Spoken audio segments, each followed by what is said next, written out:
ఆడపడుచు కట్నం ఇయ్యలేదని ఒక ఇంటి అల్లుడు లొల్లి పెడుతున్నాడంట.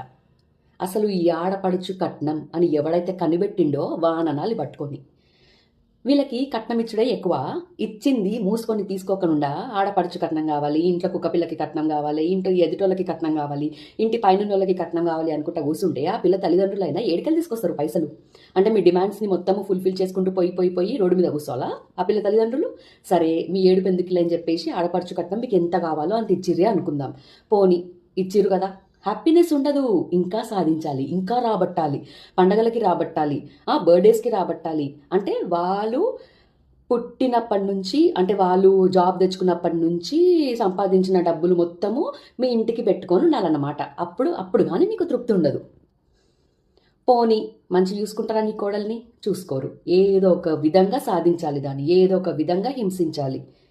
అట్లాంటప్పుడు ఎందుకమ్మా మీరు పెళ్ళిళ్ళు చేస్తారు మీ అబ్బాయిలకి? మీకు ఎందుకు కోడలు, ఎందుకు మీకు? నాకు అర్థం కాదు.